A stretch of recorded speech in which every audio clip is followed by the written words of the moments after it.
Battle to the heavens के एक और नई वीडियो में आपका स्वागत है। पिछले एपिसोड में हमने देखा था फॉरेस्टर पवेलियन में प्रोफाउंड स्काई रिवर अलायंस की ओर से एक चैलेंज कार्ड आता है। चैलेंज कार्ड में लिखा हुआ था कि आज से 3 दिनों के बाद profound sky river alliance forester pavilion के ऊपर हमला कर देगा। अब यालाओ, काइलिन, इन सभी लोगों को पहले से ही इसका अंदाजा था, तो इसके बाद सभी लोग और जोरों शोरों से वॉर की तैयारी करने लग जाते हैं। हम लोगों को शेयन को दिखाया जाता है, जहाँ शेयन भी अपने इस कल्टीवेशन ब्रेक थ्रू प्रोसेस में काफी आगे बढ़ चुका था। उसकी एनर्जी की लेवल इतनी ज्यादा बढ़ गई थी कि इवन जिस केव में वो कल्टीवेशन कर रहा था उस केव का स्टोन डोर भी क्रैक कर गया था, पर शेयन अभी तक जागा नहीं था। इधर 3 दिन बीतते हैं और फॉरेस्टर पवेलियन में हमला हो जाता है। प्रोफाउंड स्काई रिवर अलायंस बहुत सारे दाउजन के साथ उनके ऊपर हमला करने आ जाता है, पर खेल तब पलट जाता है जब हॉल ऑफ सोल वहां पर एंट्री लेता है, जहां 2 बानसेंग प्रोफाउंड स्काई रिवर अलायंस को ज्वाइन करते हैं। फॉरेन स्टार पवेलियन पूरी तरह से डिसएडवांटेज में आ जाता है। अब आगे एपिसोड बिल्कुल उसी सीन से स्टार्ट होती है। फॉरेन स्टार पवेलियन के लोग इस लाइनअप को देखकर थोड़े से घबराते हैं, तो तियानमिंग यालाओ को चढ़ाते हुए कहता है, तो यालाओ कहो अब तुम क्या कहना चाहते हो? क्या इससे पहले मैंने जो तुम्हें ऑफर दिया था उसके लिए तुम दोबारा रिकंसिडर करना चाहोगे? यालाओ एकदम शांत, क्योंकि इसे समझ था कि यहाँ पर ये जो 3 बानसेंग है उसके साथ इन लोगों से जीतना तो नामुमकिन ही है। अगर फाइट हुई तो पूरा का पूरा फॉरेन स्टार पवेलियन तबाह जरूर हो जाएगा। लेकिन काइलिन तुरंत ही कहती है, यालाओ इन लोगों के सामने हार मानना बिल्कुल पॉइंटलेस है। जैसा कि हम सभी लोग जानते हैं हॉल ऑफ सोल और प्रोफाउंड रिवर अलायंस किस तरह के मेथड्स आजमाते हैं, किस तरह की चालें चलते हैं। तो अगर हम लोग यहाँ पर हार मानकर पीछे हट भी जाएं तो मुझे नहीं लगता ये लोग हम लोगों को इस तरह से यहाँ सर्वाइव करने देंगे। यालाओ भी ये बात अच्छे से जानते थे, पर काइलिन कहती है हमारे पास कोई ऑप्शन नहीं है, हम लोगों को इनसे अपने मरते दम तक फाइट करना ही होगा। काइलिन की बात सुनते ही सभी लोग यालाओ की ओर देखते हैं। सारे एल्डर्स सब लोग यालाओ के डिसीजन का इंतजार कर रहे थे। यालाओ फिर गहरी सांस लेते हैं और फिर कहते हैं, अगर यही बात है तो चलो इन लोगों से फाइट करते हैं। गुस्से से उस तियानमिंग की ओर देखते हैं और यालाओ के ऐसे एक्सप्रेशन को देखकर तियानमिंग शॉक्ड रह जाता है। एक बार के लिए एनिमी साइड पूरा शांत। जिसके बाद फिर तियानमिंग फिर से एक डेविल स्माइल देते हुए कहता है, देखकर लग रहा है जैसे ये फॉरेन स्टार पवेलियन आज किसी भी तरह से खून की नदियां बहने से रोक नहीं सकेगा। तियानमिंग की बात को सुनकर गुयू हंसने लगता है और फिर कहता है, जो भी हुआ बढ़िया ही हुआ। यहाँ पर इन लोगों के बहुत सारे एक्सपर्ट्स मौजूद हैं, अगर फाइट होती है तो हम लोगों को भी इस जगह से बढ़िया सोल कलेक्ट करने का मौका मिल जाएगा। गुयू ऐसे ही लोगों को देखकर कह रहा था जिसे हमें समझ में आ रहा था कि गुयू इन लोगों को कोई वैल्यू ही नहीं दे रहा है, क्योंकि दोस्तों यहाँ पे सिचुएशन सच में बहुत ज्यादा खराब हो गई है। फॉरेन स्टार पवेलियन अब इस प्रोफाउंड स्काई रिवर अलायंस के सामने बिल्कुल 1/4 स्ट्रेंथ की सिचुएशन में आ गया है। माहौल अब सीरियस हो रहा था, फाइट किसी भी समय स्टार्ट होने वाला था। तो हम लोग यालाओ को देखते हैं जो कि तीनों बानसेंग को देख रहा था। फिर कहता है, इस गुयू और ओल्ड डिमन तियानमिंग को मेरे लिए छोड़ दो। काइलिन, किनलिन, लिटिल फेरी डॉक्टर, तुम तीनों मिलकर उस इनिशियल लेवल के बानसेंग को ब्लॉक करो। अब इस बानसेंग लेवल में भी 3 तरह के लेवल होते हैं, इनिशियल, इंटरमीडिएट और हाई लेवल। जिसमें इनिशियल लेवल उस लेवल को कहा जाता है जब एक पर्सन कुछ समय पहले ही बानसेंग क्लास में एंटर करा हो और वो अपनी पावर्स को पूरी तरह से कंट्रोल ना कर पाया हो, पर फिर भी ये एक बानसेंग लेवल है और इसी वजह से इन तीनों लेडीज को भी इसे हराने में बहुत ज्यादा दिक्कत होने वाली है। आई मीन हरा तो इसे ये बिल्कुल भी नहीं पाएंगे, बस ये लोग इसे डीले करेंगे, क्योंकि एक बानसेंग अगर खुला छूट गया तो यहाँ पर वो खून की नदियां बहा देगा। पर यालाओ की बात को सुनकर काइलिन और सभी लोग एकदम सैड और फिर टेंशन लेने लग जाते हैं। काइलिन कहती है, पर यालाओ, ऐसे लोग जानते हैं कि यालाओ भी जिस लेवल में है उसी सेम लेवल में वो गुयू और फिर वो तियानमिंग है, तो अकेला ये यालाओ उन दोनों से नहीं जीत सकता है। इसमें यालाओ की जान भी जा सकती है। पर यालाओ क्वीन मेडिसा को इग्नोर करता है और फिर दोनों उन एलिट बानसेंग के पास चला जाता है। यालाओ को अपने पास आता हुआ देखकर तियानमिंग और गुयू हंसने लगते हैं। तियानमिंग यालाओ को चढ़ाने लगता है, कहता है, याओ चैन, क्या तुम वाकई में अपने पावर को लेकर इतने ज्यादा एरोगेंट हो गए हो कि तुम्हें लग रहा है तुम अकेले ही हम दोनों को रोक सकोगे? पर यालाओ उसे रोक देता है, अपनी एनर्जी एक्टिवेट करता है और एक बहुत ही ज्यादा डरावनी प्रेशराइजिंग डॉगी उसकी बॉडी से इवॉल्व होती है। इस वक्त यालाओ अपने बानसेंग की फुल एबिलिटी को इस्तेमाल करने वाला है, क्योंकि नॉर्मल से तो यहाँ पर काम ही नहीं चलने वाला है। यालाओ की पावर्स देखते हुए तियानमिंग अपनी एनर्जी एक्टिवेट करता है। उसकी एनर्जी से उसके पीछे स्पेस क्रैक करने लगते हैं। वो एक डरावनी आवाज में कहता है, सोल्जर्स अटैक करो, पर जो लोग सरेंडर कर रहे हैं उन लोगों को जान से मत मारना, पर उन लोगों को जरूर मारना जो तुम लोगों को रोकने की कोशिश करे। हंसते हुए अपने कदम को आगे बढ़ाता है और इसके बाद के साथ सभी लोग एक दूसरे के ऊपर टूट पड़ते हैं। वहाँ पर एक बहुत भयंकर फाइट स्टार्ट हो जाती है। चारों ही ओर बहुत ही भयंकर धमाके, स्पेस क्रैक हो रहे हैं, क्योंकि यहाँ पर एलीट 1000 लेवल का बैटल चल रहा है। अभी इधर बारी थी बानसेंग बैटल की। तो तियानमिंग गुयू को देखते हुए कहता है, ब्रदर गुयू, चलिए अब हमें भी शुरू करना चाहिए ताकि जल्दी से जल्दी हम लोग इस बूढ़े याओ चैन को खत्म कर सके।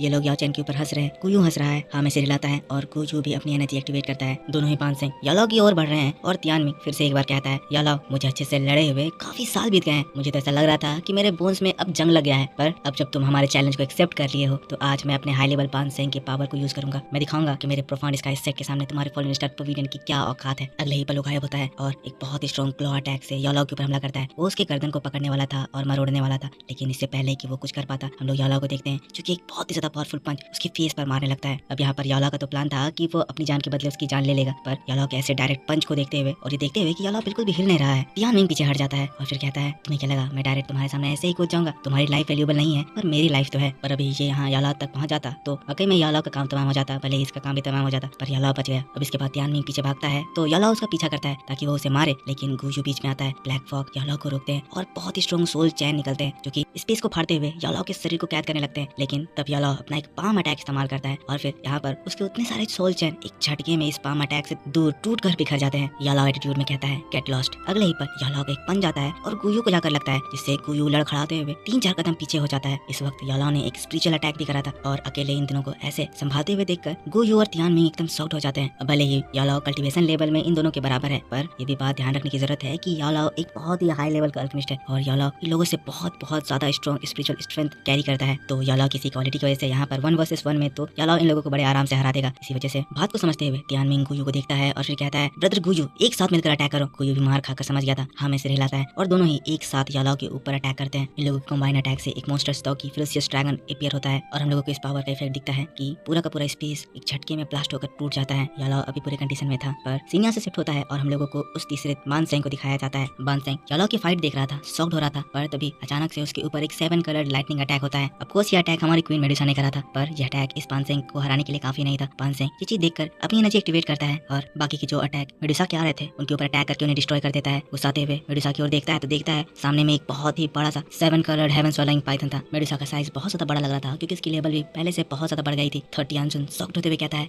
7 कलर्ड हेवन सोलाइंग पाइथन, पर इससे पहले कि वो और ज्यादा शॉक्ड हो पाता उसके ऊपर और एक बहुत ही स्ट्रॉन्ग अटैक आता है। ये हमारे लिटिल फेरी डॉक्टर का पॉइजन अटैक था। पॉइजन अटैक को देखते हुए ये बानसेंग अपनी बानसेंग एबिलिटी का इस्तेमाल करता है और जो अटैक इसकी ओर आ रहा था अचानक से ही स्पेस को सॉलिडिफाई करता है और वो अटैक भी उसी जगह पर जम जाता है। पर इन दोनों को वो देखकर शॉक्ड हो ही रहा था, तभी उसके सामने एक और सांप की आवाज आती है। पीछे मुड़ता है तो देखता है किनलिन अपने फ्लावर पीपल आई को एक्टिवेट करी है और उसने कुछ समय पहले जो एंशिएंट हेवन सर्पेंट को कंट्रोल करा था वो सर्पेंट इसके ऊपर हमला कर देता है। ये सर्पेंट एक दाउजन के पीक स्टार के एक्सपर्ट को मारने के लिए काफी था, पर ये तो बानसेंग था, इसीलिए वो बड़ी स्पीड में उसके उस अटैक से बच जाता है। तीनों लेडीज सब एक साथ होकर उसको घूर कर देखने लगती हैं, पर ये बानसेंग इनको देखकर हंसने लगता है। एज उसे समझ में आ रहा था कि इनकी इतनी पावर भी उसे रोकने के लिए काफी नहीं था, इसीलिए हंसते हुए कहता है, चाहे तुम लोग आज कितनी भी कोशिश कर लो, पर तुम्हारा ये फॉल्न स्टार पवेलियन जरूर ही इस दुनिया से आज मिटा दिया जाएगा। अगले ही पल बानसेंग पावर का इफेक्ट हम लोग देखते हैं, आसमान में क्रिस्टल्स जमने लगते हैं और एक स्ट्रॉन्ग बानसेंग अटैक किनलिन की ओर बढ़ता है। किनलिन इस अटैक के लिए तैयार नहीं थी, हड़बड़ाती है और फिर बहुत सारे दाउजोन को बुलाती है। ये वही 9 सीरीन डीप ग्राउंड पाइथन वाले दाउजोन है, पर इन दाउजोन की एबिलिटीज को ये बानसेंग बड़े आसानी से क्रश करता है। एक झटके में उसके पाम अटैक से सारे के सारे उसके दाउजोन मारे जाते हैं। पर तियानजुन इतने में कुछ नोटिस करता है, शॉक्ड होते हुए कहता है, तो तुम्हारे ही पास वो legendary triple Z green snake flower people I है। तभी मैं सोचूं कि तुम अपनी इस पावर के साथ इतने ज्यादा खतरनाक एंशिएंट हेवन सर्पेंट के सोल को कैसे कंट्रोल कर पा रही हो। अब यहाँ पर ये बानसेंग इन सभी की ताकत को अच्छे से समझ गया था और इन लोगों के ऊपर एक डेडली अटैक करने वाला था। दूसरी ओर यालाओ भी उन दोनों बानसेंग से लड़ते हुए काफी ज्यादा इंजर्ड हो गए थे। पर सिंसेट होते हुए हम लोगों को स्केप को दिखाया जाता है जिसमें सेवन कल्टीवेशन कर रहा था। इसमें जो क्रैक्स थे वो धीरे धीरे करके और ज्यादा पड़ने लगते हैं और अचानक ही अगले ही सेकंड पूरा का पूरा वो माउंटेन ब्लास्ट कर जाता है। वहाँ पर एक इनॉर्मस एनर्जी का प्रेजेंस फील होता है। एनर्जी बानसेंग से ऊपर लेवल की थी। पर इसी बात के साथ बैटल थ्रू द हेवंस का ये वीडियो इस जगह पर खत्म हो जाता है। तो मेरे दोस्तों आप मुझको बताना कि आपको ये एक्सप्लेनेशन कैसा लगा। अगर आपको ये डिटेल एक्सप्लेनेशन पसंद आया है तो इसके ऊपर एक लाइक जरूर कर देना। कमेंट करके बताना कि वीडियो कैसा था। सीन्स मिस हो रहे होंगे क्योंकि ये नोबल एक्सप्लेनेशन है, आप इस पर जमकर सपोर्ट दिखाना, फिर मैं आपके लिए इसके बाद का नेक्स्ट एपिसोड भी कल अपलोड कर दूंगा। तो पिछले एपिसोड नहीं देखा है तो मेरे गोडोता को चैनल भी जाकर देख लेना। मिलूंगा मैं आपसे नेक्स्ट वीडियो में, तब तक के लिए take care, bye bye and thanks for